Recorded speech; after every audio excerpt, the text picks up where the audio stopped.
காலி அட்டைப்பெட்டிகளை தூக்கி போடாதீங்க. அதை கொஞ்சம் மாத்தினா செம யூஸ்ஃபுல்லா மாறிடும்.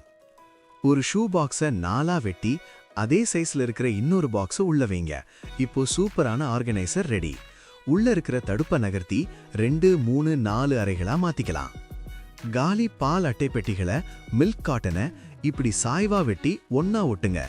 பார்க்கவும் அழகா இருக்கும், புக்ஸ் வைக்கவும் வசதியா இருக்கும். பிஸ்கட் டின் பாக்ஸை வேஸ்ட் பண்ணாதீங்க.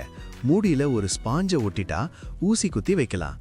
உள்ள நூல்கண்டு பட்டன் எல்லாம் பத்திரமா வச்சுக்கலாம். ஷூ பாக்ஸை பாதியா வெட்டி அதை இப்படி ஒன்னா ஒட்டுங்க. ஒரே இடத்துல 3 ஜோடி செருப்பா இருக்கலாம், இடமும் மிச்சமாகும். ஒரு தகர டப்பால ரப்பர் பேண்டை குறுக்கும் நெடுக்குமா போடுங்க. ஒவ்வொரு கட்டத்திலையும் ஒரு லிப்ஸ்டிக் அல்லது நெயில் பாலிஷ்னு அழகா அடுக்கி வைக்கலாம். பெரிய அட்டைப்பெட்டியில ஒரு ரவுண்டு ஓட்டை போடுங்க. அது மேல ஒரு பழைய ஸ்வெட்டரை போட்டு மூடுனா உங்க பூனைக்கு ஒரு கியூட்டான வீடு தயார். காலி யோகட் கப்பை இதய வடிவத்துல ஒட்டுங்க. உள்ள சாக்லேட் பரிசு பொருள் வச்சுட்டு மேல பேப்பர் ஒட்டி மூடுங்க. சூப்பரான சர்ப்ரைஸ் கிஃப்ட் பாக்ஸ் ரெடி. இந்த ரீயூஸ் ஐடியாஸ் பிடிச்சிருந்தா லைக் பண்ணுங்க.